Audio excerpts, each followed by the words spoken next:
Salut à tous, je vous propose une vidéo rapide aujourd'hui qui va traiter deux bracelets.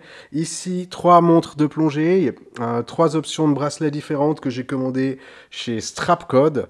Donc première montre ici, il s'agit de Masseco Turtle que j'ai acheté sur un bracelet acier et pour laquelle j'ai acheté une variante caoutchouc ici. Donc un modèle de chez Crafter Blue qui va très bien s'intégrer avec les cornes de la Turtle. Donc c'est vraiment des bracelets qui sont prévus pour ce modèle, pour les différents modèles de nouvelle Turtle, qui inclut d'ailleurs aussi la King Turtle. Donc on va voir ce que ça donne avec ce bracelet. Ici c'est une version brun foncé, avec ce keeper ici en acier. On va voir ce que ça donne. Ensuite, on a la Baby Marine Master ici, pour laquelle j'ai un bracelet caoutchouc brun et elle était vendue d'origine avec un caoutchouc de plongée noir. Il existe aussi une version avec le bracelet acier de cette montre avec la lunette noire, mais par contre la lunette bleue, elle est vendue que sur caoutchouc. Donc ici aussi, j'ai acheté un strap code en acier. On va voir ce que ça vaut. Je vais le mettre à la taille et je vais l'installer sur la montre et on regardera ça dans quelques instants dès que j'en aurai fini. Dernière montre ici, il s'agit de Massimaster 42 mm. C'est le modèle actuel que ici j'ai acheté sur caoutchouc. En général, pour des montres de ce prix-là, en ce qui me concerne, je préfère acheter les bracelets acier. C'est toujours plus facile le jour de la revente. Mais vraiment, ce modèle-là, j'étais pas vraiment un fan du bracelet acier. Je le trouvais trop droit.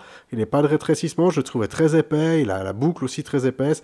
Et je l'ai acheté sur ce caoutchouc qui est un caoutchouc fantastique, hein, d'ailleurs.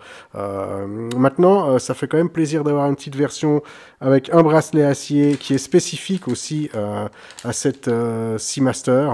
Et donc, je vais aussi le mettre à ma taille et l'installer. Et je reviens vers vous dès que j'en ai terminé.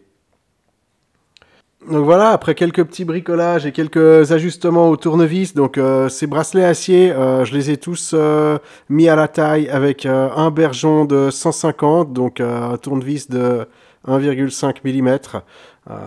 Très facile à mettre à la taille, même si pas toutes les vis sont serrées avec la même force. Mais ceci dit, le processus il s'est quand même passé de manière relativement fluide. Alors, je vous propose de regarder ce que ça donne, en commençant par le Crafter Blue sur la Seiko Turtle. Donc, on voit ici que les bracelets sont vraiment bien ajustés à la boîte. Ça, c'est un modèle qui coûte 65 $, sans les frais de douane, naturellement. J'aime bien aussi le fait qu'ici, on a ce garde en acier avec écrit Professional dessus. Et on a aussi une variante ici avec des gardes en caoutchouc. On peut choisir aussi si on en met qu'un, si on en met deux. Je trouve que ça, c'est plutôt intéressant comme choix. Après, je ne sais pas encore si je vais garder celui-là ou mettre les autres. On verra bien avec l'usage. Je vous propose de la passer au poignet rapidement sur mon poignet de 17,5 cm. Et voyons un peu ce que ça donne. En tout cas, il a l'air assez long le bracelet et il va s'ajuster sur des poignets jusqu'à des dimensions assez grandes, hein, sans problème.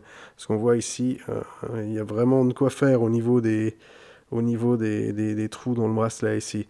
Voilà, on a une bonne boucle aussi ici qui est entièrement brossée avec un design assez original qu'on retrouve pas spécialement à beaucoup d'endroits. J'aime beaucoup aussi cette texture un peu pneu comme ça ici avec ce profil à crampons.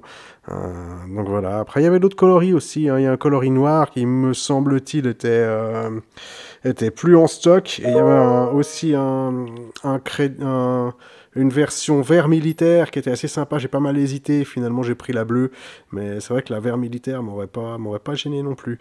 Ensuite passons à la Marine Master 200. Donc ici c'est aussi un bracelet qui a juste les bords qui sont polis ici. Et sinon, il est entièrement brossé. Alors, c'est un bracelet assez classique, hein, qui ressemble d'ailleurs pas mal au bracelet qu'on peut retrouver sur la version avec la lunette noire de la Marine Master 200. Ici aussi, une boucle entièrement moulée, qui est assez classique, hein, avec un fonctionnement plutôt moyen, je dirais, hein, en termes de fermeture et tout. C'est pas très très harmonieux, on va dire. Je sais pas si c'est le bon terme. Mais voilà, après c'est vraiment le type de bracelet que j'avais envie pour cette montre. Facile à mettre à la taille, hein, sans problème. Donc voilà, ici j'ai enlevé, sur cette montre, j'ai enlevé 5 maillons. 3 d'un côté, 2 de l'autre. Voilà ce que ça donne. Alors je sais pas si le brossage est vraiment match vraiment le brossage de la boîte, mais voilà, ça c'est un bracelet qui coûte, si je dis pas de bêtises, 87 $. C'est aussi possible d'acheter le véritable bracelet Seiko. Je l'ai vu en aftermarket, je sais plus si c'est sur eBay ou sur des sites japonais, mais c'était plus cher que ça. Et voilà, après les bracelets Seiko sont rarement réputés pour leur grande qualité. Je pense que ce bracelet doit être à peu près équivalent à ce qu'on aurait retrouvé sur une Seiko. Donc je suis tout à fait satisfait de ce résultat aussi. Et dernière montre, ici, Massey Master, en bracelet acier, aussi une variante, hein, parce que moi c'est vrai que je l'ai peut-être depuis 2 ans cette montre, et je l'ai toujours portée avec le bracelet caoutchouc, et ça fait plaisir de voir autre chose en fait. Là aussi, hein, c'est clair que le brossage va pas forcément correspondre exactement au brossage Omega, surtout que le brossage Omega est censé d'être de meilleure qualité que sur un bracelet qu'on va payer ici 110 $. Sur celle-là, j'ai enlevé un petit peu moins de maillons, j'en ai enlevé 1, 2, 3, 4. Donc voilà, j'aime bien aussi, il a des jolis reflets ce bracelet. Aussi, même style de boucle qu'on va retrouver sur le bracelet Seiko. Voilà, avec un fermoir qui n'est pas des plus. L'ajustement n'est pas vraiment très bien. Enfin, on a déjà vu des bracelets qui se fermaient de manière plus délicate. Hein. Voilà, par contre, le résultat esthétique, je suis relativement content. Voilà ce que ça donne sur mon poignet de 17,5 cm. Donc voilà, c'est aussi l'occasion de redécouvrir sa montre d'une autre manière, de lui racheter un bracelet. Ici, j'ai fait un peu le tour des plongeuses que j'ai portées pendant l'été. Donc voilà, elles sont prêtes, on va dire, pour l'été ou pour l'hiver ou pour l'été prochain, à voir. Donc voilà, les bracelets de chez Strapcode, ma première expérience avec ces bracelets acier, même si ce bracelet caoutchouc venait déjà de chez eux. C'est des bracelets qui coûtent quand même, qui sont pas vraiment bon marché, mais qui ont quand même une qualité assez intéressante et surtout qui matchent vraiment des modèles précis de montres. Ici, ces 3 bracelets qui sont développés vraiment pour ces modèles de montres. Voilà, je vous dis à la prochaine. Ciao!